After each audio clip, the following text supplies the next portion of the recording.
Welcome everyone to the second annual Goodie Awards here on the KB Radio Network, our award show that celebrates television and films of 2024. I am your host, Kevin Reed, and boy, am I excited for today's show for a number of reasons.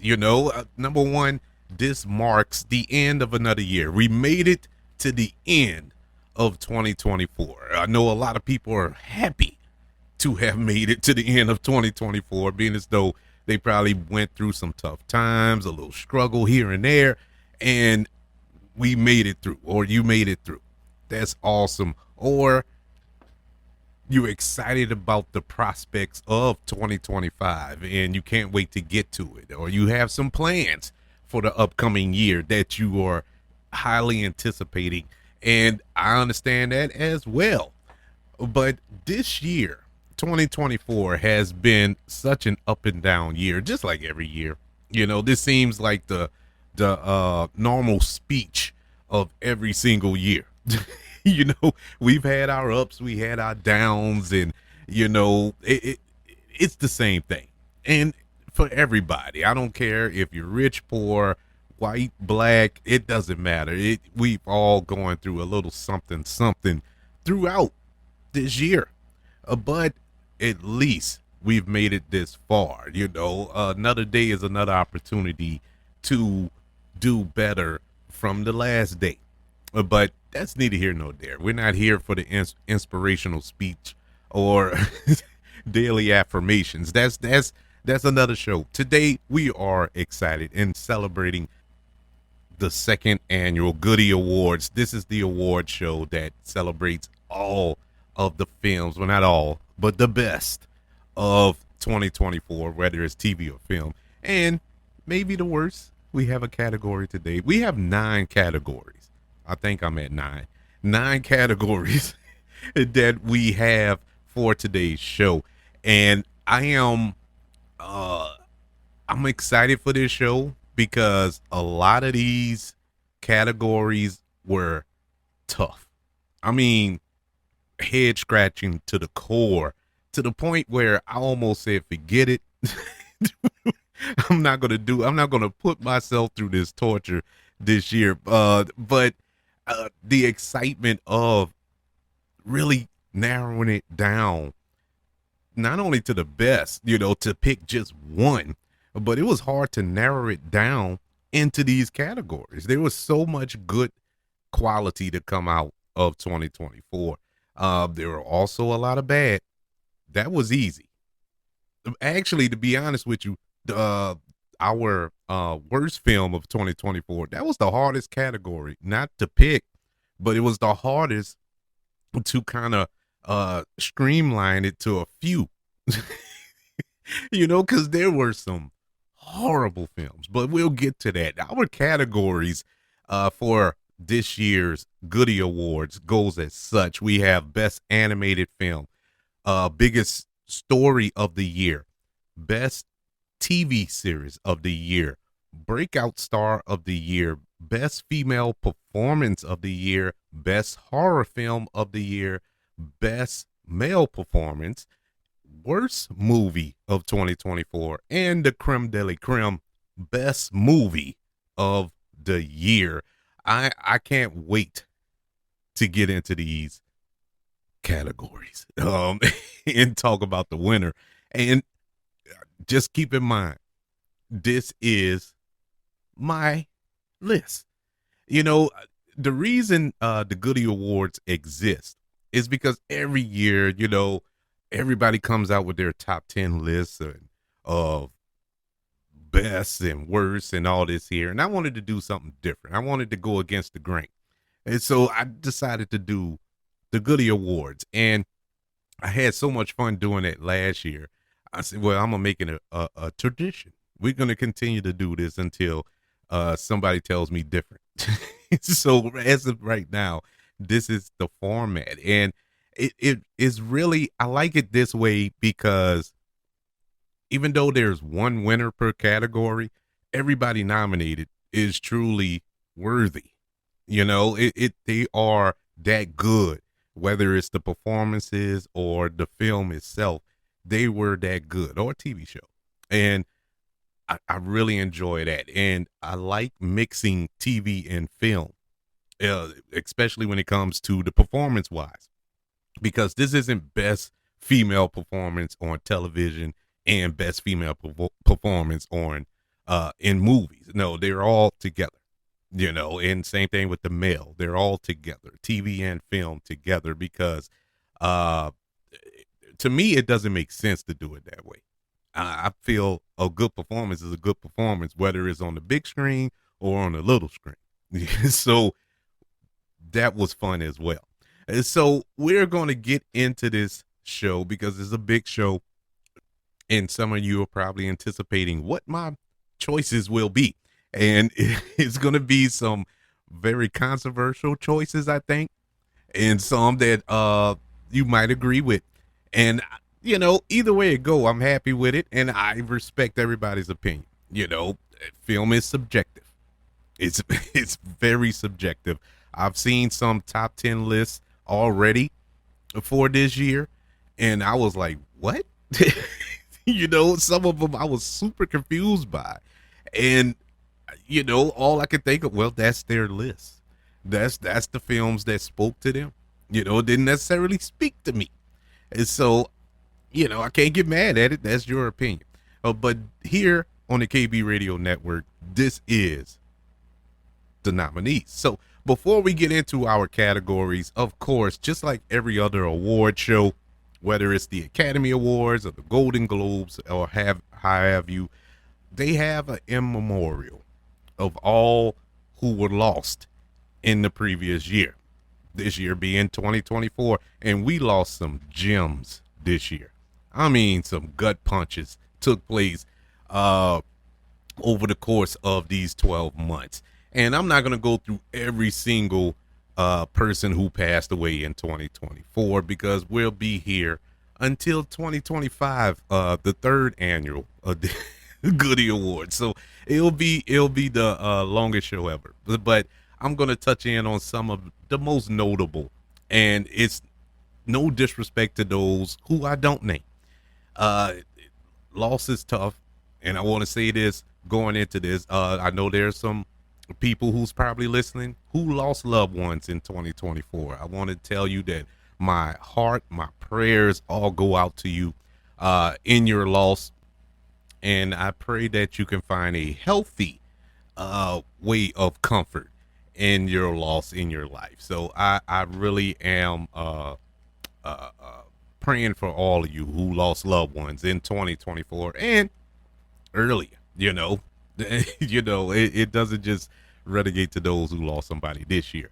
But let's get into our in remembrance of edition of the Goodie Awards. Let's start off with Tony Todd. Tony Todd passed away this year at the age of 69. The legendary Quincy Jones passed away at the age of 91. Terry Garr, film actress, TV actress, passed away at the age of 79. Tito Jackson of the Jackson 5, he passed away this year at the age of 70. Chris Christopherson, you may know as he was a country music star, I believe, and he was also Whistler in the Blade films and many other films as well. He passed away this year at the age of 88. The great, the legendary, the iconic James Earl Jones. Yes, Darth Vader, King Mufasa from The Lion King. He passed away at the age of 93. For a certain generation, you may know this man, talk show host Phil Donahue. He passed away this year at the age of 88.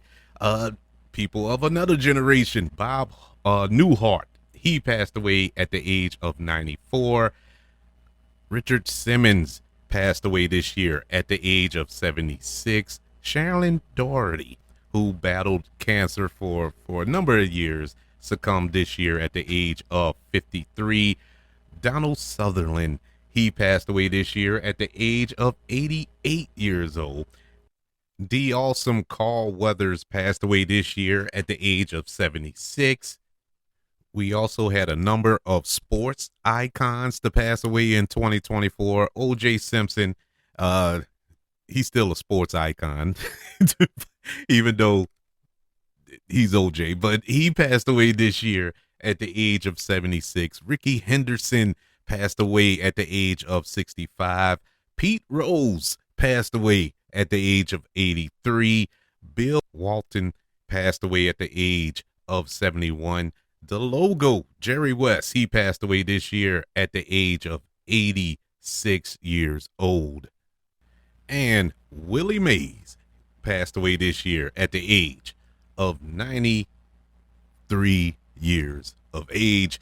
To touch in on some more, you also had Liam Payne pass away this year. Liam Payne from One Direction. He died this year at the age of 31. Dr. Ruth. Yeah, I know y'all know who Dr. Ruth is. Dr. Ruth Westheimer. She passed away this year at the age of 96 years of age. Once again, our hearts, our prayers go out to the families of all those who I just named, and to all of you who may have lost someone in the year of 2024. So now we get into our nominees in all of these categories. It's time to have some fun. We got past the somber moment of the show. Now let's get into the meat and potatoes of the Goodie Awards, beginning with our first category today, and it is the nominees for biggest story of the year.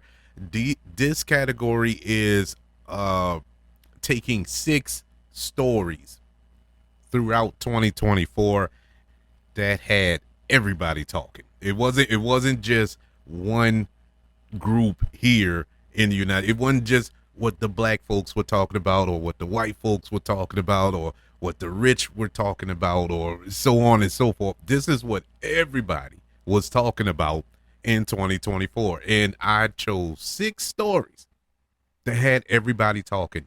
And these were stories that you would read comments, on YouTube or on one of these websites or whatever, and you would get people engaged in some of this stuff that you wouldn't think were engaged in this type of thing. And it was just amazing to me that everybody pretty much had their ear to the street here. But here are our 6 nominees for the biggest story of the year. Coming in at number, well, I'm numbering them, but they're not ranked. Our first nominee is the rap beef between Drake and Kendrick Lamar. Our second nominee is the Cat Williams interview on Club Shay Shay, Shannon Sharp's podcast. Our third nominee is the downfall of Sean P. Diddy Combs. Nominee number 4, the Caitlin Clark phenomenon and the WNBA coming to prominence this year. Nominee number 5 was, of course, the presidential election and the campaign leading up to the election. And our final nominee for the biggest story of the year was the hunt for Luigi, whatever his last name is, the accused assassin of the United Healthcare CEO just a month ago or so. And so those are your 6 nominees for the biggest story of 2024. And I weighed on this a lot. And I took every story and put them in their proper perspective. And I want you all to know that the winner of this category, this is a serious winner. This is not a joke. This is a serious winner in my view. So the winner of the biggest story of 2024 was the Cat Williams interview on Club Shay Shay, I think in January of 2024. It kicked off 2024 with a bang.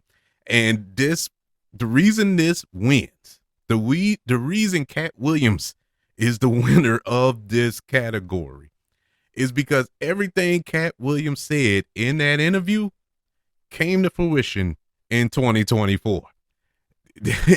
You don't have the the P Diddy story without the Cat Williams, because Cat Williams mentioned it in the interview. The beef between Kendrick Lamar and Drake was hinted on in that interview. All this stuff that he was saying and so many other stories that took place in 2024 all had a origin, and it was the Cat Williams interview. Now, they all didn't take place because of that interview, but they were brought to light. They were put on in the spotlight by Cat Williams. That's why Cat Williams, being the prophet that he is, gets the honor of being the biggest story of 2024. Now, the rest of those stories in their own right could have won. Each and every one had the right for that prestigious honor of being the biggest story of 2024. Of course, the presidential election.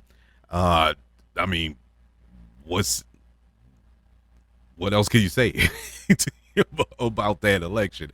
The Kendrick Lamar just demolishing of Drake in that rap battle is the stuff of legends. And it's still going. It's not even I don't even think he's gotten warmed up yet. That's the sad part of it all. The United Healthcare CEO being murdered in the street, that's something that's ongoing. That was part of the reason why I didn't give it the victory here, because I mean, it's not wrapped up. So I'm not 100% confident that all the facts have been laid out. I'll just put it that way. And the Caitlin Clark of it all, the WNBA of it all, that was really in contention. I'm gonna be honest with you, because who was watching the WNBA before this season? Not too many people. Let's be honest. I wasn't. I wasn't. But I can honest to God tell you that I started watching this year. And the reason I started watching, I wanted to see what all the brouhaha was about. And it really centered around Caitlin Clark. Whether you like her or not, the young lady know how to play basketball. She can work me on the court. I know that much. I'm not even gonna I'm not even gonna front. The girl is nice, and she held her own, up there, and brought attention to this league that was dying. This was a dying league, and she did bring attention to it. Her and everybody else, and while doing that, she gave respect where respect was due to the ones who came before her. So I actually respect Caitlin Clark. I don't see where all the hate come from. I don't like how the media and everybody else hype her up and never hyped anybody else up in that league, because you've had some amazing players come out in that league. To be 100% honest with you, Caitlin Clark ain't even the best player in that league. I think it's what's her name? Wilson, I believe that's her name. A beast. I think she can get on the NBA court and work them. She's that good. But it's a lot of them that can get in the NBA and play better than what the NBA players are playing. The NBA is a shell of itself right now. But the WNBA, those were some good games that I watched. And I think that they needed that jolt. So in any event, these were some amazing stories to come out of 2024. But ultimately, Cat Williams gets the award. Moving over to our next category of the night, and it is Best TV Series of 2024. This was tough. This was a tough category. These were 7 amazing shows that came out in 2024 that just, I have no issues with not one episode from either of these shows. They are virtually flawless in my eyes. And it was so hard to pick a winner, but I did come up with one. But here are the nominees for Best TV series of 2024. Baby Reindeer, Fallout, X-Men 97, The Penguin, True Detective Night Country, Shogun, and Mr. and Mrs. Smith. Man, this was a tough category to to whittle down to. I mean, some really, really good shows. I am so happy with all of the content that we got this year, and these are just 7 of what I considered the best. There were still some good shows that came out this year that you could make an argument should be on this list, and I wouldn't fight you on. But these are the 7 that I just ultimately just had to bow down to, and see, man, these here stick with me. They're not going anywhere, no time soon. But ultimately, it came down to rewatchability, how good the episodes were. Did each and every episode work? You know what I'm saying?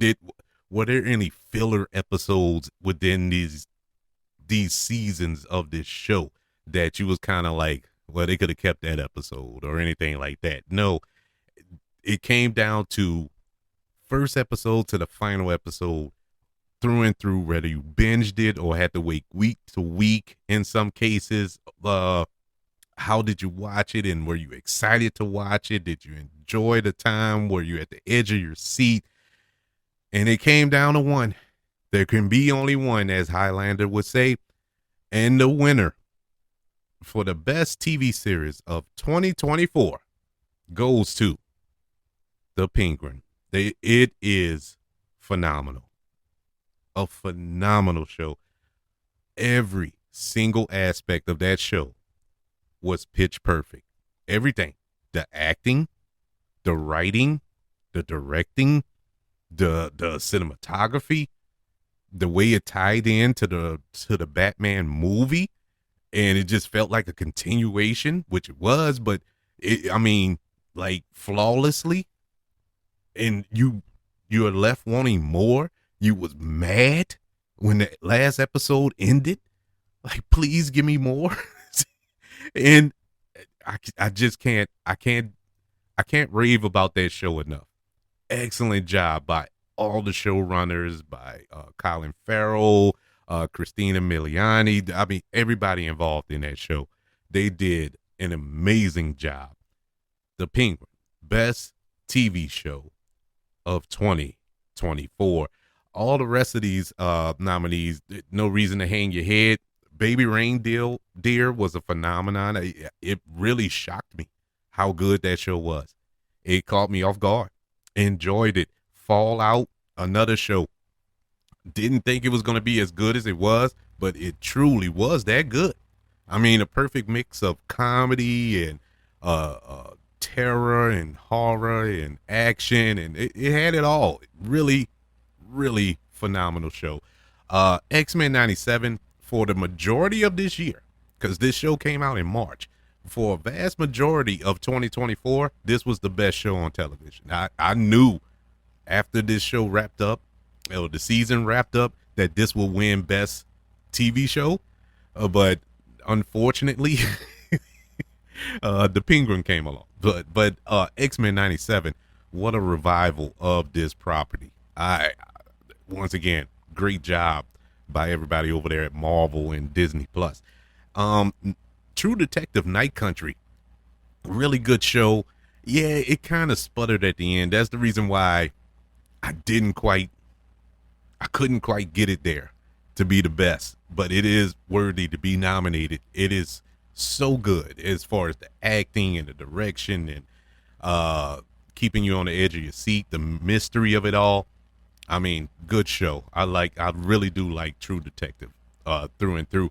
Shogun, well made. Now, you want to talk about well made, almost perfectly made, beautiful to watch. I mean, your eyes will just, I just can't express how beautifully made this show is, but I just couldn't give it the best.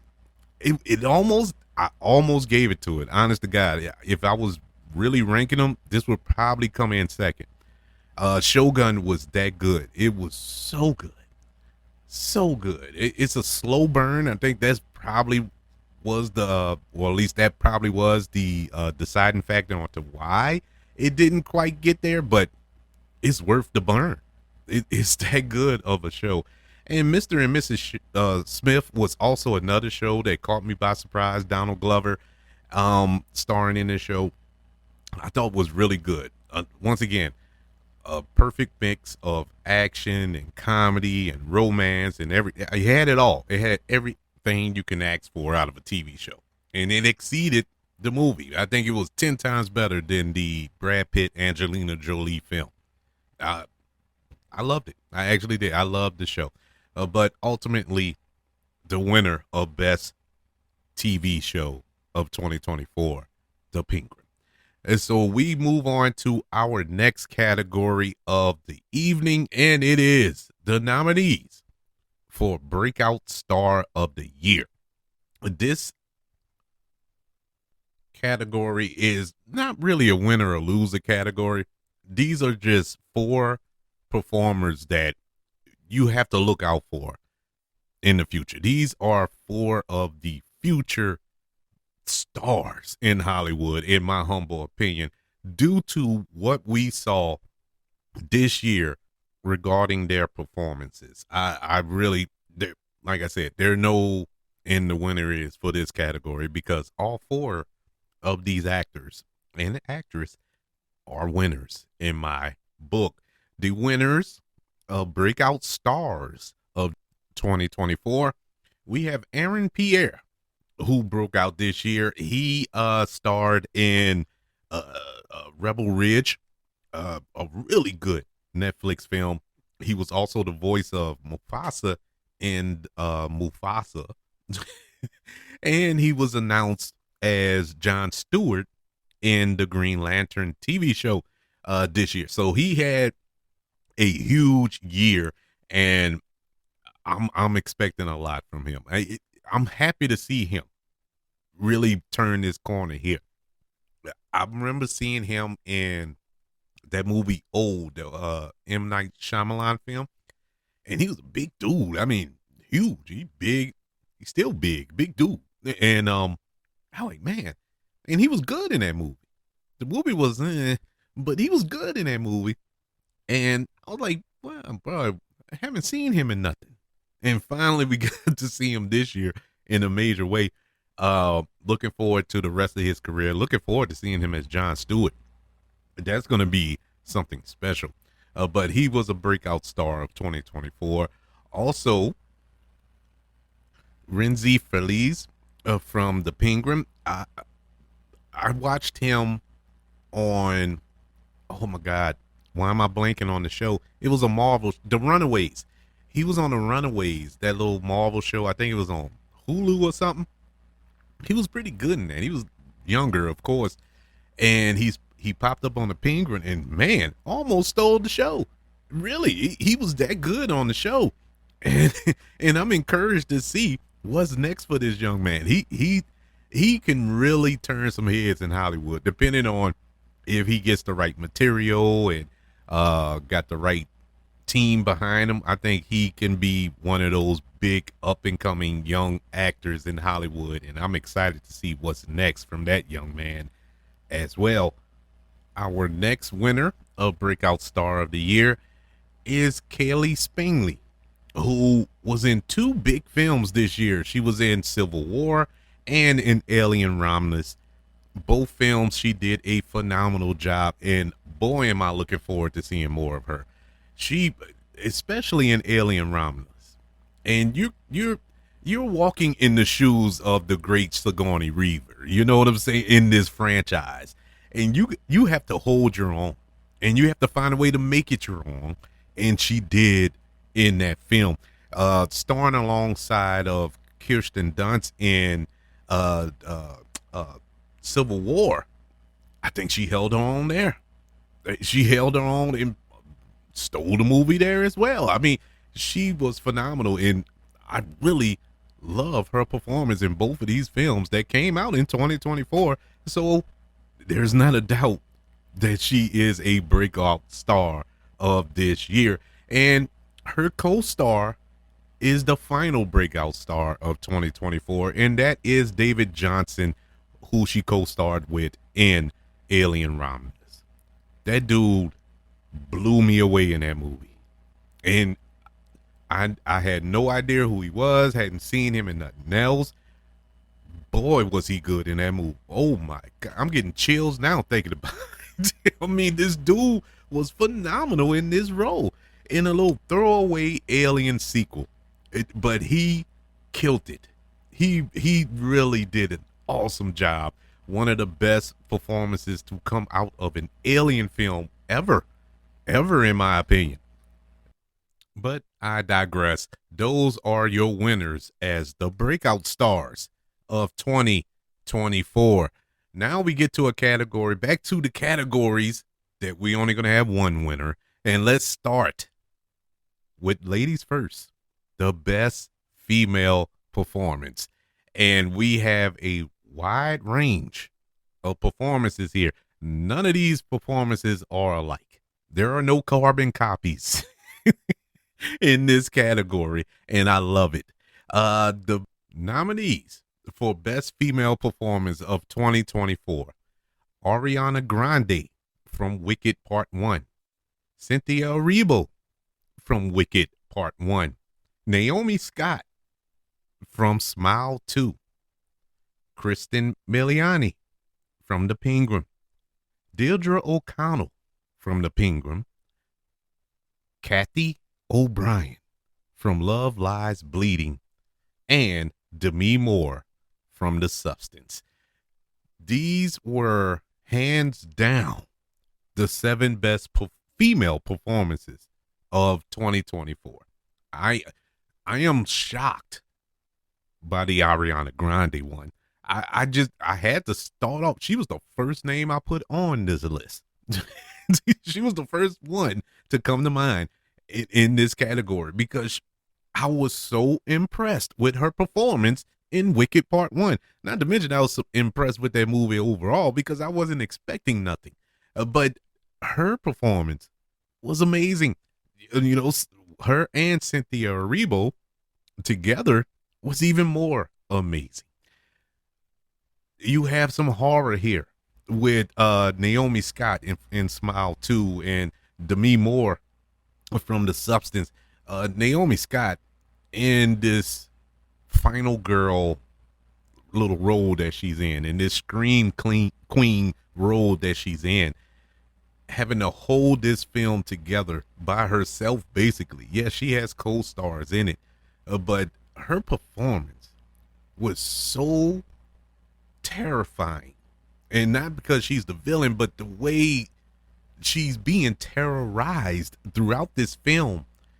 And her, I guess you could say, mental break throughout, you know, her going through this experience was the stuff of legends. And I mean, I'm pretty sure she went to counseling after filming this movie because she really captured a broken person mentally in this film. I mean, Kristen Miliani as Sophia in The Penguin was, I mean, this is acting class stuff. Between her, Colin Farrell, and Deirdre O'Connell in this show, I mean, just sit down. If you want to know how to act, if you want to get into acting, sit down and watch those performances on The Penguin. Yes, a TV show that's based on a comic book character who is considered a D-list villain in a lot of people's eyes. But that show had some of the best acting. I would say, I'm not even going to pigeon-toe it to one year, 2024. Years, man. Years. Amazing performances by all of them. Deirdre O'Connell in that little supporting role that she had. Heartbreaking. Kathy O'Brien in Love Lies Bleeding, a film that the film is all right. It's nothing to write home and tell mama about, but her performance was phenomenal. And why I can't hear her name mentioned, or haven't heard her name mentioned in certain circles, in Hollywood or whatever, or her being cast in certain roles and whatnot. I have no idea why, because she proved that she can act. I've seen her in things before. I've seen her on Star Wars shows. She was in Twisters. She was in a few films. But this role here is what you would consider career defining. And speaking of career defining, Demi Moore and The Substance, she was so good. Oh my God, this was a reminder that Demi Moore at one time was at the top of the mountain. At one time was the greatest female actor in Hollywood. I mean, she had to remind us. Sometimes you had to pop out and show them, and she popped out and showed them in this movie, The Substance. I like I said, all of these performances were amazing, were just simply phenomenal, and it's hard to pick one, but one got picked nonetheless. The winner of Best Female Performance of 2024 goes to Kristen Miliani as Sophia Falcone in The Penguin. There's there's not a performance, even though I made a case for each and every one of them. There's not a performance that took you on a complete roller coaster ride of emotion like Sophia Falcone did on that show. And Christina Miliani brought you there and told you to scrap in for this ride because we're about to go on a ride. And it was amazing. It was terrifying. It was funny. It was heartbreaking. It was emotional. I mean, everything came out of this woman. I don't know how she did it. I honest to God don't know how she did this. Sophia Falcone, once again, another comic book character who not too many people know about, and the comic book character completely different from Christina Milian. It's a big bulking woman, but she's this tiny little, like a little cutesy wootsy little girl, but no, no, her personality, her mannerisms were frightening enough. Not knowing what was behind those eyes, not knowing what the next move she was going to make. So unpredictable. Awesome job. I will shudder to think of anyone who feels that Christina Miliani did not have the best female performance of all 2024. It was phenomenal. I mean, episode 5, I believe, that alone won her this award. that episode alone, it could be 4 or 5. I can't look. If you haven't seen The Penguin, I mean, get from under that rock. Go watch that show. It's on Max, and then you can binge it. You're not like me. I had to wait every week to check it out. It's phenomenal, and her performance, the fact that she outperformed Colin Farrell, that should tell you everything you need to know about her performance. The winner of Best Female Performance of 2024, yet again, is Christina Miliani Christian Miliani as Sophia Falcone in The Penguin. All right, we moving on to our next category, and it is Best Horror Movie of 2024. We had some really good horror movies come out this year. Really, really good horror movies.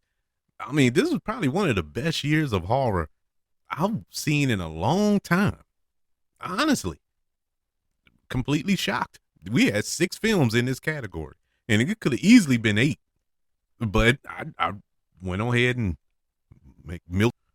wiggled it down to 6. And here are your 6 nominees for Best Horror Movie of 2024. Smile 2, Late Night with the Devil, Heretic, Alien Romulus, The Substance, and Long Legs. All of them, once again, are different. None of these horror films are the same. You don't have a mass killer running behind a big breasted girl down a hallway. There's none of that. These are some psychological horror films that test your mind. Creepy factors, all this stuff. Even some films in here that make you question your own spirituality. And ultimately, it came down to one film. What film in a horror aspect stuck with me all year? What film kept me tossing and turning when I thought about it in its totality? Well, it's the one that I would consider probably the least horror of them all. And it is the best horror movie of 2024, The Heretic. It is a film that makes you question your own spirituality. It challenges your faith. And I say that in the sense of me being a Christian, me being a strong believer in God. I had to sit there like, man, this is some real deep stuff. But it didn't make me falter on my faith. Actually, it made me think about things in a stronger light in reference of my faith. And it's really up to the interpretation. And I really enjoyed that approach in this film. It was such a well-made movie. I had to watch it twice because the first time I watched it, I was like, okay, this, it is what it is. There's nothing really special about it. But when I watched it the second time, it it made me really think, and it sat back and it made me. I don't know how to explain it. Honest to God, I don't know how to explain it, but I felt better about myself, and it's weird coming from a horror movie. And no other film, at least in this horror category, made me feel that way. Even though I enjoyed all of these films, just to run them back down, Smile 2 is, I would say, the runner-up. Smile 2 was so good, so well made, and the fact that it exceeded the original is enough. I mean, it was so well made, and like I said, the performance of Naomi Scott, her Goodie nomination for her performance, tells everything you need to know about this movie. It was so creepy and disturbing at times. Everything about it worked. Beautifully made movie. Late Night with the Devil.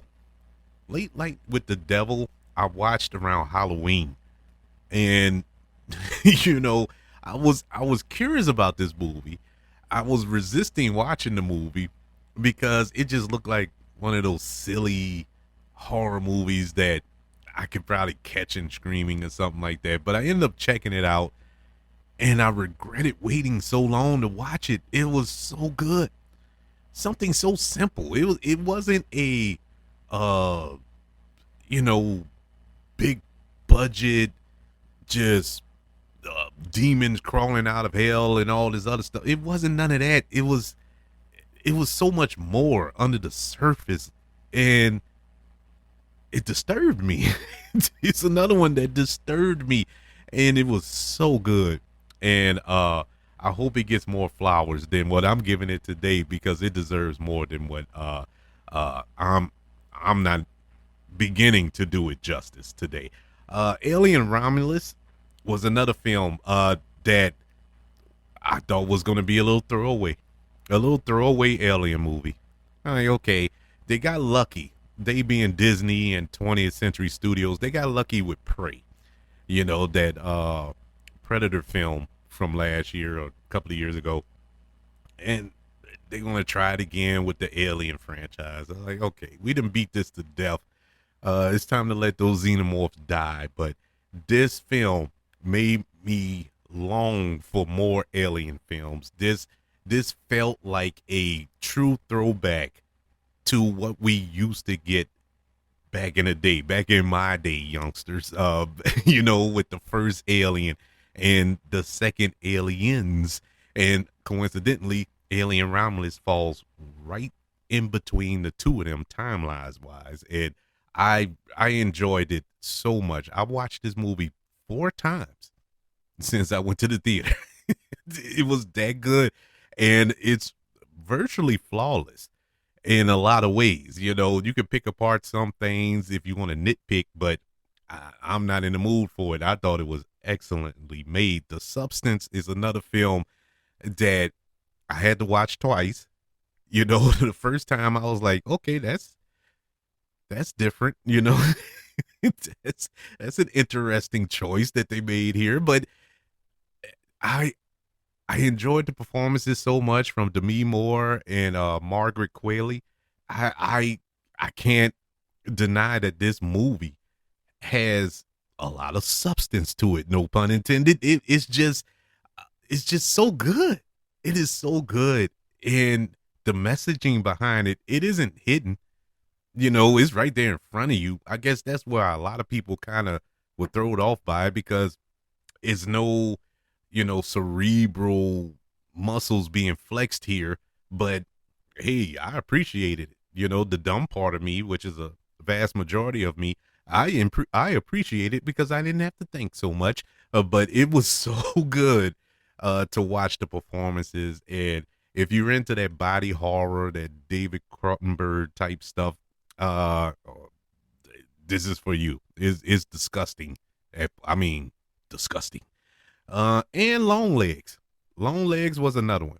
Long Legs is a movie that if you watch it twice, hey, if you watch it 3 times, you you'll pick up on some stuff that will blow your mind, and it'll make the movie just that much better. And that's how it was for me. Every viewing, I enjoy it even more. I think I watched this 3 times, maybe 4. But it just gets better every time I watch it. And you know, Nicolas Cage performance in this film as Longlegs, as brief as it is one of his most disturbing performances. And we're talking Nick Cage. That's saying a lot. But ultimately, the movie that made me tick, the movie that just I enjoyed through and through each and every time from first viewing on to our second and third viewing is The Heretic. And the performance by Hugh Grant and Chloe East and Sophie Thatcher. Psh, great, great. It's just the three of them. It's just those three actors. It beautifully made. And so the winner of the best horror film of 2024, The Heretic. That moves us to our next category of the night, and it is Best Animated Film of 2024. I have 4 films here that are vying for the coveted goodie, and all 4 are great. All 4 are great. You know, animation is it's just a toy box that every kid loves to play in. I don't care if you're big or small, you love animation. You know, you bring your kids to it. Even if you don't have kids, you go to it anyway because you just love animation. Everybody loves animation. And these 4 films, I believe, were the 4 best animated movies of the year. The nominees are the Wild Robot, if I can get it out right. The Wild Robot is our first nominee. Ultraman Rising, Transformers 1, and Inside Out 2. 4 exceptionally well done animated films, but there can be only one. And the winner of Best Animated Film of 2024 goes to Inside Out 2. Pixar done it again. Pixar did it again. This movie had me blubbering all over myself. sitting there thinking about the stuff that the stuff that I'm dealing with now, not just as a teenager, but deal with now when anxiety sets in and all of these different emotions, and it's just, how did they do this? How do Pixar do this? I just don't get it, but I'm glad that they did. This is a film to a sequel to a film that I didn't think I was gonna like in the first place, and that was the first Inside Out. And I end up loving Inside Out. That was one of my favorite Pixar movies of the past 10 years or whatever the case may be. And when they finally announced a sequel, I'm like, well, where are they gonna go with a sequel? We didn't I mean, we've been through the emotions and all this here, and you got Rowley as a teenager this time. Like, okay, all right, that's interesting. And anxiety is coming into play. I'm like, oh, and and so with that coming into play, and you have peer pressure and all this stuff that this little girl is going through, and I can see it. Like, I watched it with my girls who are in their 20s now, so it doesn't directly affect them anymore, but they're closer to the teens than I am. And so they just went through this in so many words. It probably still is, and they felt it, and I was feeling it, and it just tugged on the heartstrings uh to the point where it almost ripped it out of my chest. I love this movie from beginning to end. All the voice performances, everything about it. The animation was beautiful. Everything. Pixar, you did it again. The other three nominees here have nothing to hang their head on. Transformers 1 was a surprisingly good movie. This was another film that I had zero expectations for, because I'm to the point where I'm kind of burnt out on the Transformer franchise. You know, whether it's live action, animated, whatever. I'm just burnt out on it because they just can't get it right for some strange reason. But they got it right with this animated film. This was so good. I thought it was gonna crash and burn. Well, it didn't do too well at the box office, but I mean crash and burn as far as the quality. But this was really good quality. I love the story. I love the action. The animation was really good. I enjoyed this. I enjoyed this. If they would have did the live action film like this, we would have zero problems with the Transformer franchise. But unfortunately, we went the Michael Bay route. God bless him. But this film I thought was one of the best animated films of the year. Ultraman Rising. My daughter got me to watch this. I knew nothing about Ultraman. I knew nothing about this. And Ultraman is a big deal. I feel so dumb because when I went and did research on Ultraman after I watched this movie, I'm like, wait, there's a plethora of Ultraman content out there, and I have never heard of it. But this movie was so good, and it came out on Father's Day weekend on Netflix, and watched it, and I was like, wow, this is so fitting to come out on Father's Day weekend, and it worked, and I watched it with my girls nonetheless. So it all worked out perfectly in that sense, at least at my house. But I thought it was a really good movie, really good. Another one that I've watched a couple of times and enjoyed it on both viewings. The Wild Robot. Why am I struggling to get that out? The Wild Robot. It was a surprisingly good movie. Zero expectations. Why would I want to sit down and watch a movie about a robot who is raising a baby goose? But for some strange reason, they found the way to make that one of the most interesting movies of the year. I mean, flat out movies, not just animated movies, period. And it was flawless. I love this movie. Loved it. Another one, I got emotional in this movie. Didn't too much care for the end. Well, let me rephrase that. The ending was fine. I just wanted more out the ending. And that's why it didn't win. But it still was good. So good. Oh, it's so good. But it wasn't good enough to beat out Inside Out 2. Your best animated movie of 2024. Our next category is, of course, best male performance of 2024. These are the five. There's only five best performances from males in the year of our Lord 2024. This was a category. This is the category, I should say, that I'm pretty sure is going to be a little controversial for a lot of people, but at least my choice will be. But once again, this is my list. If you have a better list, by all means, make a list. But there will be one winner. There can be only one. Our nominees for best male performance of 2024 are, you ready? Chris Hemsworth for Furiosa, Colin Farrell for The Penguin, David Johnson for Alien Romulus, Denzel Washington for Gladiator 2, and Hugh Grant for The Heretic. Yeah, I know a lot of people are like, Chris Hemsworth? Chris Hemsworth for for Furiosa. Furiosa, it just didn't work. Furiosa was not good.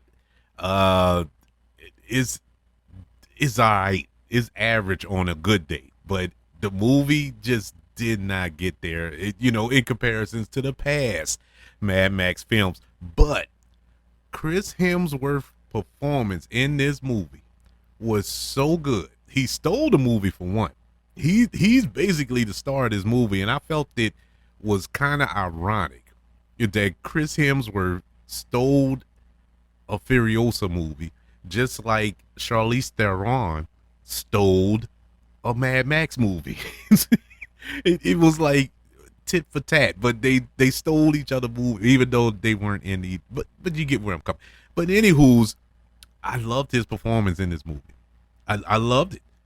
It's the only reason I watched that movie. There's no other reason I would watch Furiosa except for Chris Hemsworth. I think this was his best performance. And I'm counting Thor. I'm counting the Avengers film. I'm counting all those. This was his best performance. I absolutely loved Chris Hemsworth in this movie. Colin Farrell as the Penguin, as Oz Cobb. I mean, what else could you say? What else can you say? The dude is just. I don't know, man. I don't know. I have no bad word to say about Colin Farrell in this role. Nothing. David Johnson from Alien Romulus is another one that you would sit back if you were trying to learn acting, want to get into that craft. Watch his performance in Alien Romulus. You will not be disappointed. Denzel Washington in Gladiator 2, just like Chris Hemsworth, who gave a great performance in a bad movie. Denzel Washington gave a great performance in a bad movie. Gladiator 2 is one of the most disappointing movies of 2024, if not all time. But his performance is the only reason you would watch this movie. I mean, I know I said that about Chris Hemsworth, but at least in Furiosa they had some action sequences that was kind of exciting and whatnot, and so you can kind of get on board with it. Gladiator 2 had absolutely nothing going for it except Denzel Washington. There's nothing else to watch in that movie that is out, that what I would consider exciting or entertaining. But Denzel Washington, and I mean, he chewed up every scene that he was in, and I mean, he deserves all the love and credit for that performance, because my God, he was trying his best to make this movie an ounce of relevant. But ultimately, the movie didn't quite get there. But his performance, on the other hand, did. Hugh Grant in The Heretic. I touched in on it earlier when The Heretic won Best Horror Film of the Year. His performance in this movie is the reason why that movie made that movie won Best Horror Film. His performance as this just evil man, yet guy next door. And this is a guy that you know. You know what I'm saying? You know a guy like this. You've had conversations with a guy like this. How I know you have? Because I have. I've had conversations, these same conversations, with a guy like this, where it was no words getting in edgewise. He was convicted in his belief. There was nothing you can say or do to change his mind. This is what it is. There was nothing evil about his tone. There was nothing vindictive. He was not this just axe-wielding killer in his house and all this here. There was none of that. But yet and still, he is one of the most disturbing villains of this year's batch of films. I absolutely love Hugh Grant's performance in this film. And that's why the winner of Best Male Performance of 2024 goes to Hugh Grant in The Heretic. I am shocked that Hugh Grant even took this role, for one, because this isn't your typical Hugh Grant film.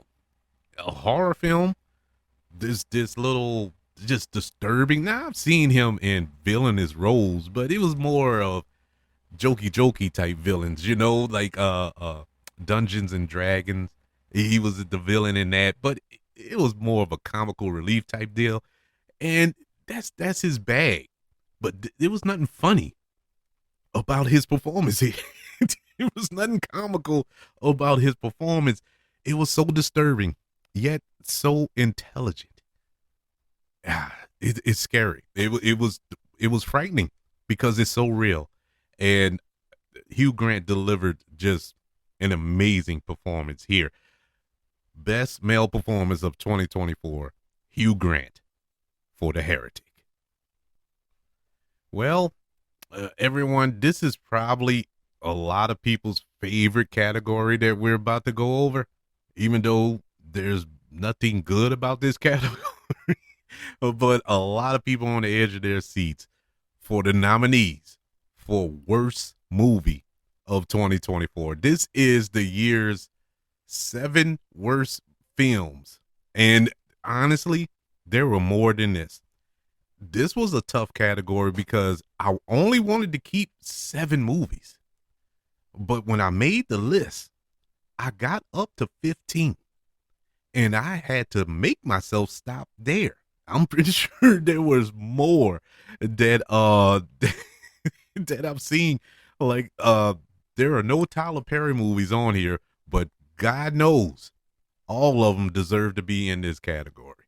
Mia Culpa, Divorce in Black, and all that. They deserve to be on here. I'm gonna give them their shout out here because they deserve to be here, but they are nominated. These are your nominees for Worst Movie of 2024.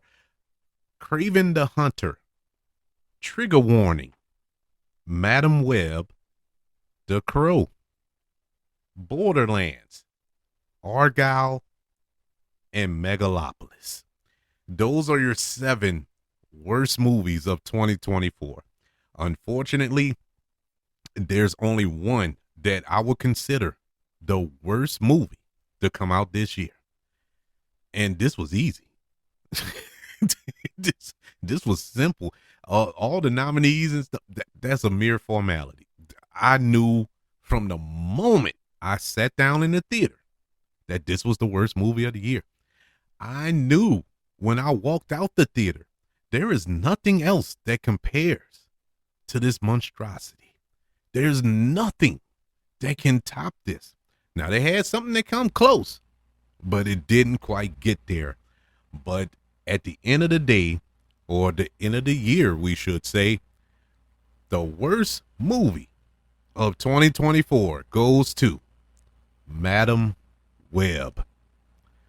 Madam Web is so bad, I'm about to cry. I'm seriously about to cry. I cannot stand this movie. I watched it again because I don't know. I love torture, I guess, but I wanted to show my daughter this movie. I wanted her to see, because I didn't want to be the only one to watch this or have watched a movie this bad and survive. I wanted her to see, because we would talk about bad movies just randomly, and she was like, "Oh, you love watching bad movies and all." I said, "No, you haven't seen a bad," because I was watching a movie. I can't remember what it was, but she was saying it was a bad movie. I was telling her it wasn't a bad movie, and so on and so forth. We had this back and forth, and I'm like, "No, you haven't seen a bad movie yet."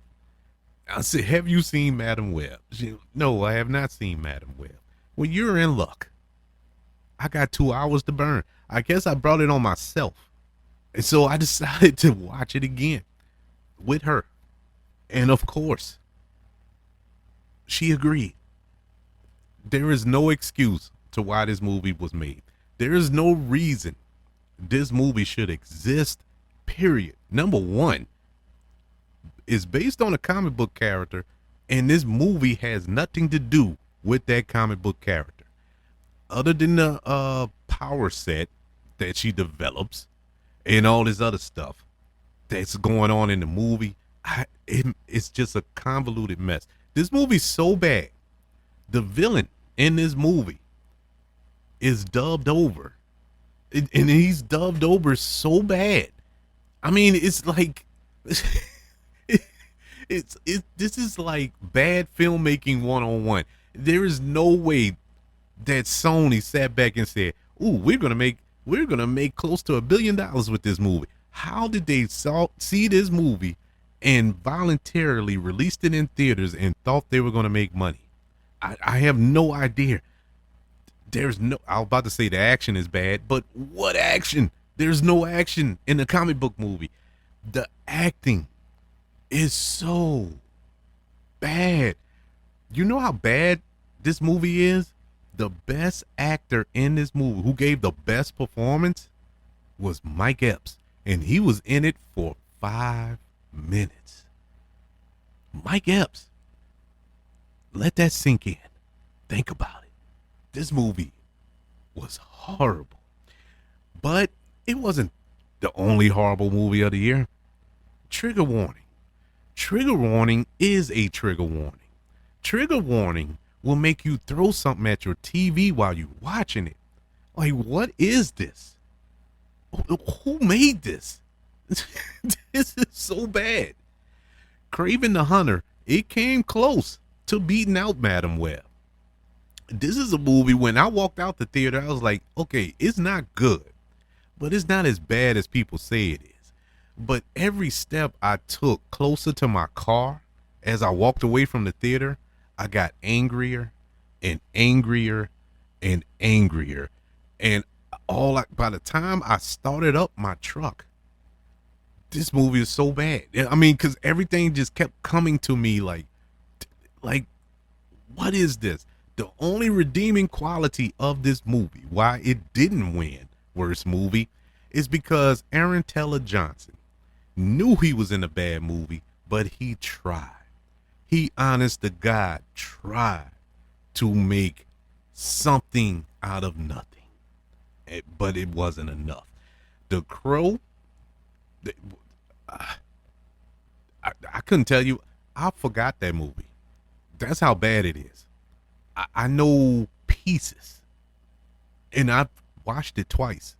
So y'all don't think I'm just randomly throwing it on this list. No, I watched it. I actually watched it twice. God help me. And I can't remember nothing about that movie. Nothing about that movie makes sense.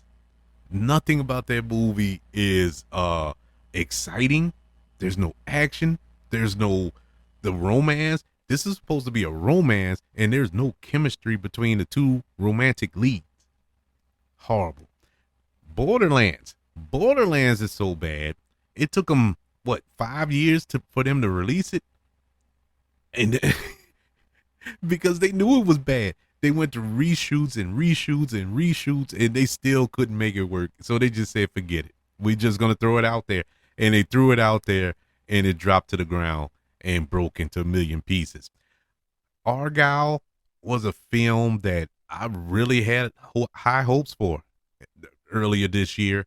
And once again, so long. It was long for no reason. The action was silly. It the story was so ridiculous. The twist was so ridiculous. It made no sense. It was just maddening. This is the only film out of all 7 of these movies. This is the only movie that I really, honest to God, I joked about the Craven the Hunter thing, but I really was mad after I finished watching this movie. I was mad, like wanting to fight, mad. Like, who made this? It was that bad. And Megalopolis, Francis Ford Coppola.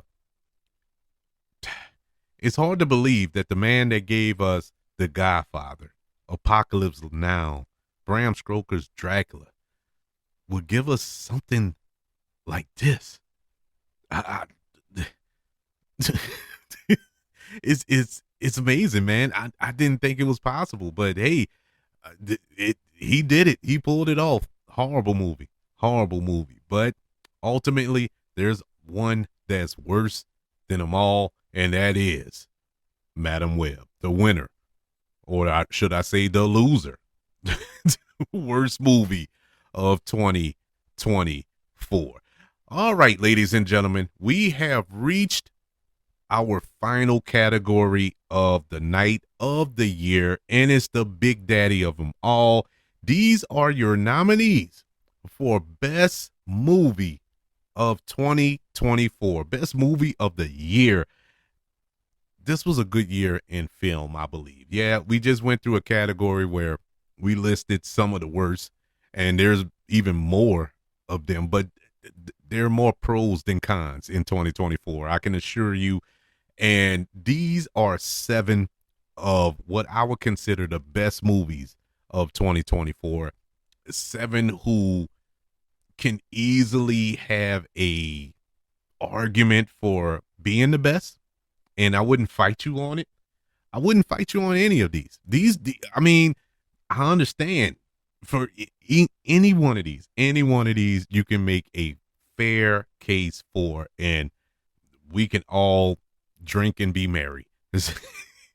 But these are the 7 nominees for Best Movie of the Year: Inside Out 2, Wicked Part 1, Heretic, Smile 2, Alien Romulus, Dune Part 2, and Civil War. Those are my 7 best films of 2024. We already discussed Inside Out 2. It has already won a goodie this year with Best Animated Film. Beautiful movie, and it deserves to not only be nominated and win Best Animated Movie, but it also deserves to be amongst the others for Best Movie of the Year. Wicked Part 1 is one of the sweetest surprises of 2024 for me, because this isn't my bag. This isn't your typical Kevin Reed movie, but watching this movie brought me so much joy. It was so emotional. The choreography was so well done. The music was well done. The performances by Ariana Grande and Cynthia Erivo were phenomenal. Just a good time in the theater. Love Wicked Part 1. The Heretic already won Best Horror Film of the Year. Deserves to be here. Hugh Grant's performance winning Best Male Performance of the Year. Deserves to be in this category as well. Love this movie, and I will defend it to a T. So I will go down in the fight, in the blaze of glory, in regards to The Heretic. Smile 2 is, just a awesome horror film. Awesome performance. There's no flaws in this movie. 0 flaws in this movie. Deserves to be one of the best movies of the year. That's why it's here. And Alien Romulus reinvigorating this franchise and giving it life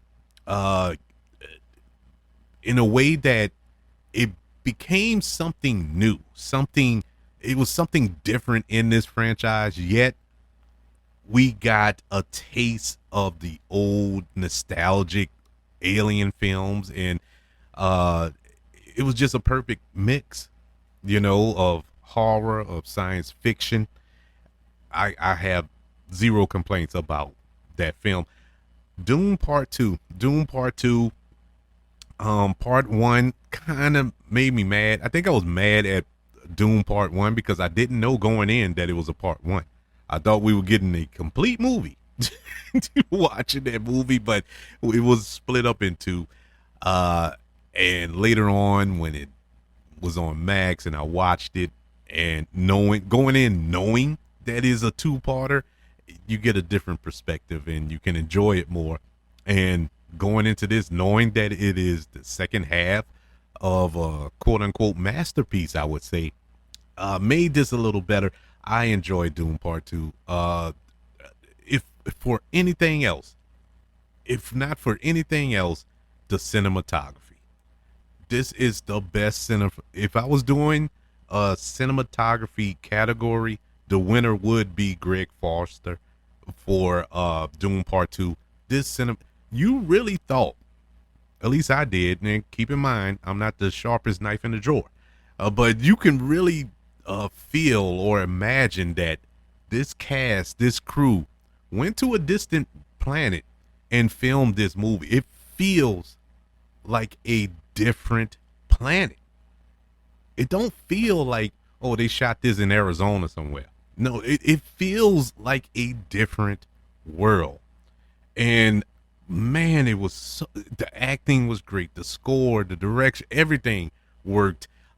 Enjoy Doom Part 2 and Civil War.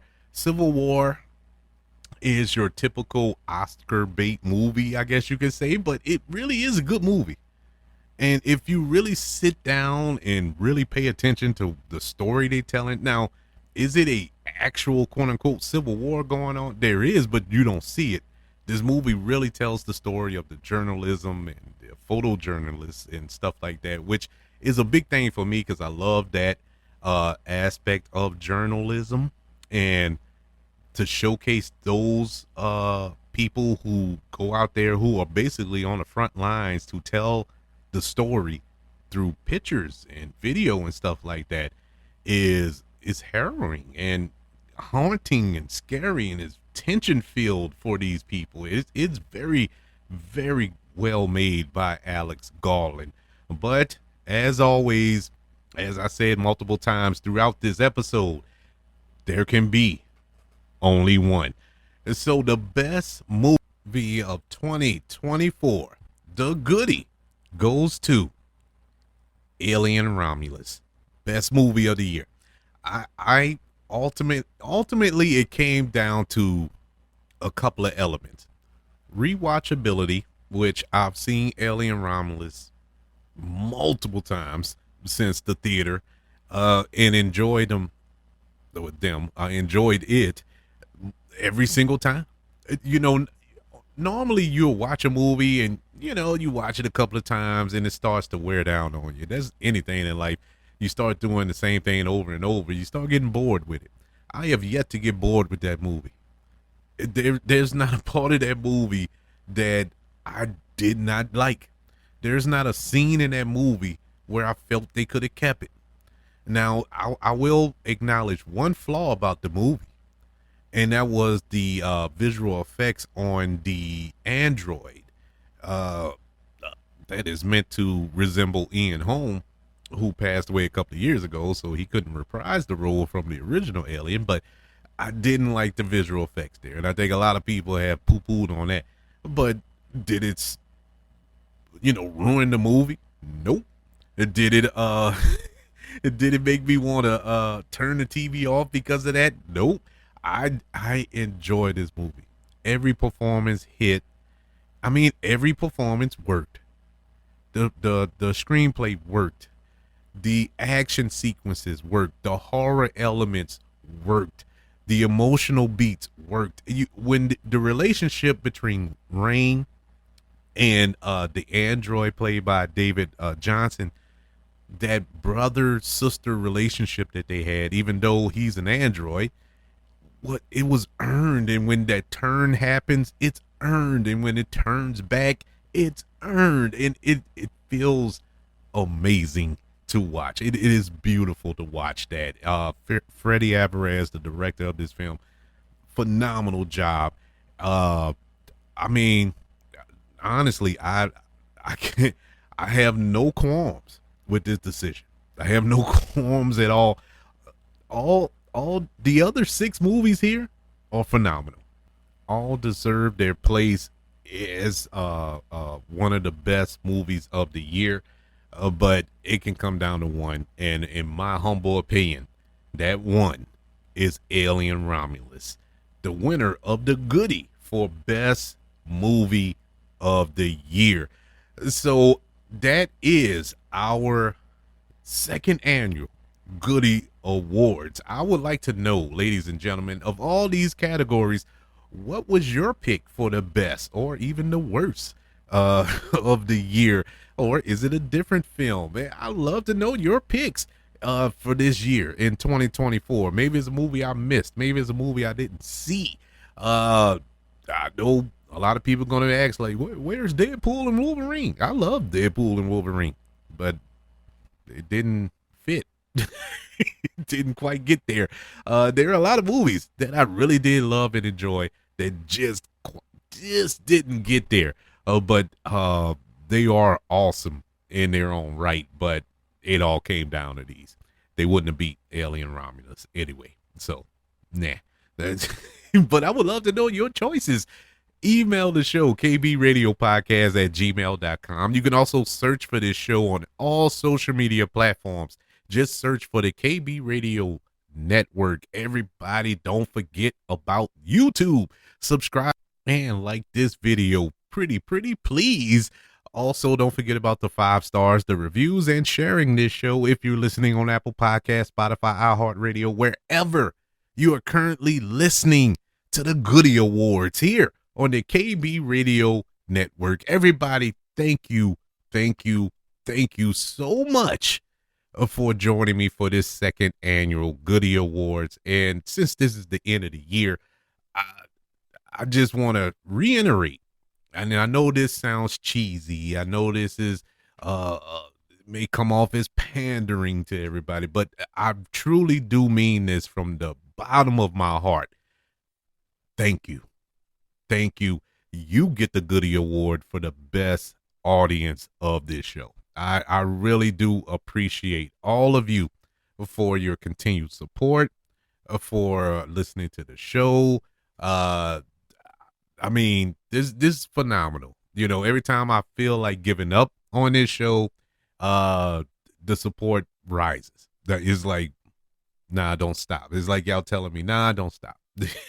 And I appreciate it because this show is a big help to me on so many levels, emotionally, spiritually, mentally. It is a big help for me, and it's all because of you who continue to support this show.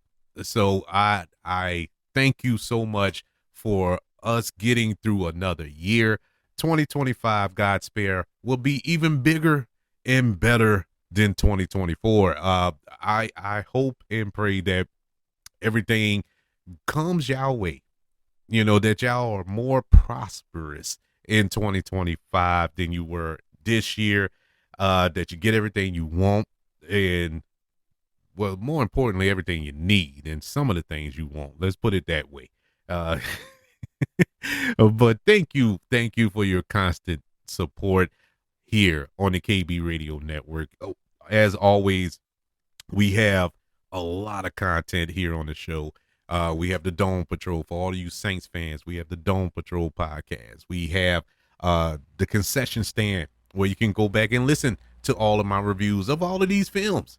I'm pretty sure I reviewed each and every one of these films that we talked about today. So go check them out if you don't mind. That way you can get a better feel on how I feel about these movies. Everybody, thank you for joining me. Have a happy and safe new year. I will see you in 2025, God spare. I want you all to know that I love you. Continue to love everyone. And until we speak again, you all be blessed.